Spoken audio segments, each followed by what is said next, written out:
So my name's Debbie Chalice. I work at LSE Library, and I'm interviewing Angela today. Angela, could you just introduce yourself and what you do? Hi everyone, I'm a museum researcher. I'm actually from Paris and I work on projects around communities and bodies and health. So you actually work with what's called mummies, like human remains from ancient Egypt, quite a lot, don't you? Cool. Yeah, so my background is as an Egyptologist and I've been working for 10 years on human remains and especially Egyptian mummies. And it's actually this research on bodies that's really inspired my other projects looking at our own bodies. So, so you have worked on a museum around a certain kind of disease, which you have. Could you just explain what that disease is and how it makes people feel? Yeah, so it's called Lyme disease, and it's an illness that is caused by bacteria that are carried by ticks. And if you have Lyme disease and it's diagnosed early and treated, then most patients recover. But unfortunately, if you're not diagnosed because someone misses it, or if you're not treated properly at the beginning, then it can become a chronic illness. And it can really impact your health and have long-term problems, but also really reduce your quality of life. And a tick is a kind of insect, isn't it? That you can get it on horses and wildlife. A tick is a small crawling insect. It's very tiny, so it's really easy to miss it. And it usually is in grass areas and forest, and it really likes hanging around deers. Okay. So how is this disease, this illness, unseen? Well, first, it's really difficult to find Lyme disease on medical tests, and a lot of countries don't agree on which tests are the most reliable, which means it's really easy to miss it. But also, it mimics other illnesses. So things like fibromyalgia, Crohn's disease, or chronic migraines are very similar. So it's really hard to know who has Lyme disease. But it also affects lots of parts of your bodies. And so it's really sort of difficult to see it. That's why it's an invisible illness. So it can affect your brain and make you really tired or give you insomnia. It can affect your stomach or your joints and give you really bad general pain. So it's basically can cause chronic disabilities, but you can't always be aware that somebody's got them. Are there any other disabilities that are unseen that you could compare it to? Yeah, I think that it's very similar to other illnesses that you might not know, like people who have chronic migraine that will feel really bad, but you actually can't see it, or people that suffer from Crohn's disease and have their stomach really affected, but they're not things that you can actually see when you meet a person in the street. That's why you always have to assume that you don't know the person's medical history and what they're going through. But that's also why there are really good systems in place, like those sunflower lanyards that you can find in places like the airport or even your supermarket. And they're really here to give a signal to people and say, well, actually, I need a bit more help. And you can't see it, but I'm giving you a signal. That's something I use, for example, and it's really effective in letting you know that the person next to you maybe needs to, skip the queue, or maybe they need help with carrying things. That's really interesting. So thinking about that and how you see the unseen, particularly like in the body and that kind of thing, what gave you the idea of this exhibition? Now it's part of a bigger museum, so maybe if you could just say a word about the museum and then explain the exhibition. So the Lyme Museum is a museum I created, and the idea comes from my background as a museum researcher and also someone who lives with Lyme disease. And last year I worked in a medical collection, and I was really interested in the displays and how museums, they don't necessarily represent people with invisible illnesses specifically because it's invisible. So I really wanted to give people that have invisible illnesses and disabilities a voice, and give them, a platform online where they could share their stories. So that's why I created the Lyme Museum, to really, represent this invisible illness or disability and give people a voice, making, the invisible visible. Yeah, that's really interesting, because I was really struck by the sort of flat lay exhibition that you had, of just the things that get people through. It's a really sort of tantalizing glimpse of what people live with this disease, and also what gets them through it. And it's going to be something we're going to ask our students to do, to think about, how they got through the lockdown, but also the ongoing situation with COVID-19. So I just wondered, how is it a personal snapshot? Maybe explain your own flat lay and how that's a personal snapshot for you.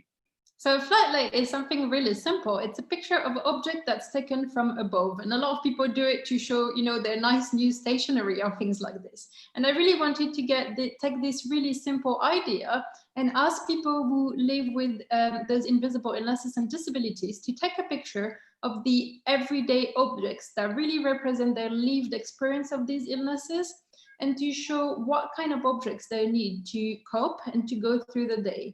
And my idea was really that the museum or the world really likes to showcase big shiny things that are impressive. But actually, often it's those very simple everyday life objects that really help people go through these very difficult situations sometimes. And they're really important objects that I think deserve to be seen, but also really show what it's like to go through every day. So for example, for me on my flat lay, there is a hot water bottle, which I think is, the one object I can't live without, because heat really helps with a lot of things like, stomach pain or joint pain.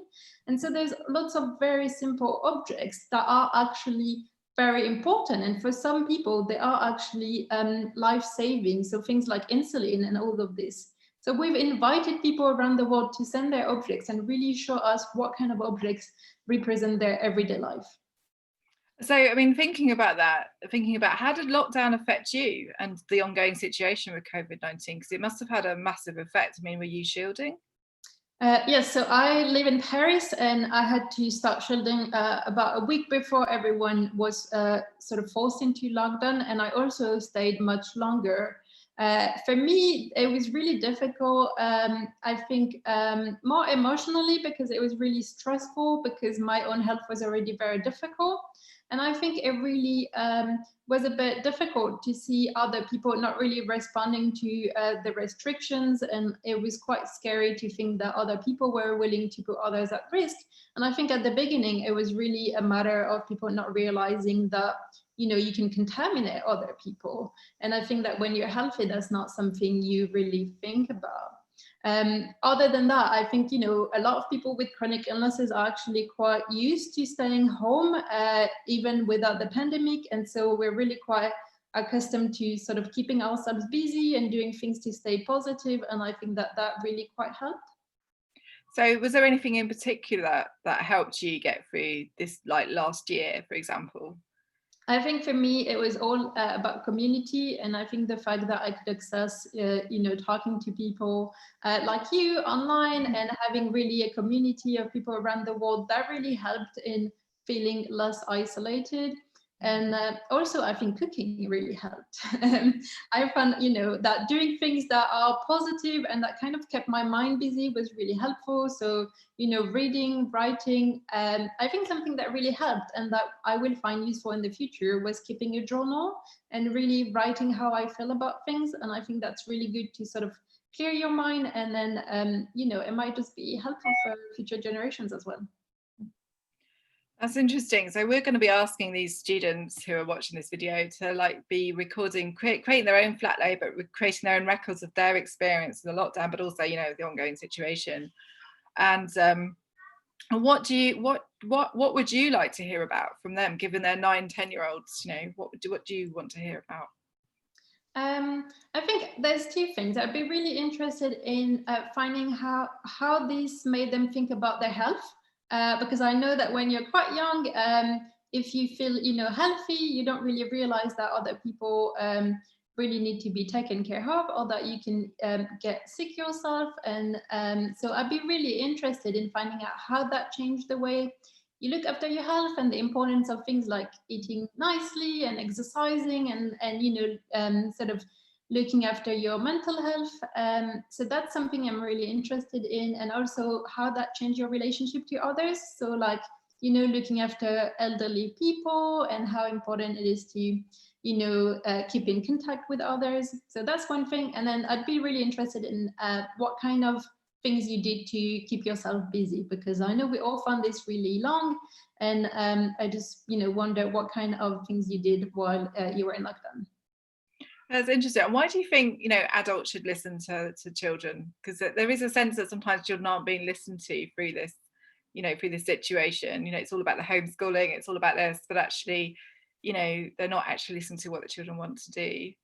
So I think, you know, I think younger people have a much better understanding of how to look after others. I know that when I was young, I just cared so much about my like grandparents, and I just, you know, really enjoyed looking after them. And so I think that sometimes young people are a lot more sensitive than adults, and I think we can definitely learn from this.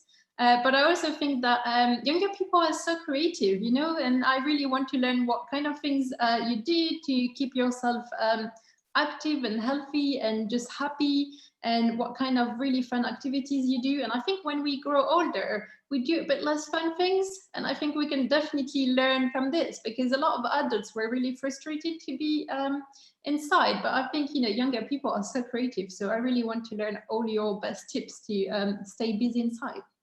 Oh, that's good. Yeah, best tips to stay busy. That's definitely that would definitely be useful, I think. Well, brilliant. Thank you very much for your time. So I'll just say goodbye now, and I'm just going to stop the recording. So thanks, Angela. Thank you.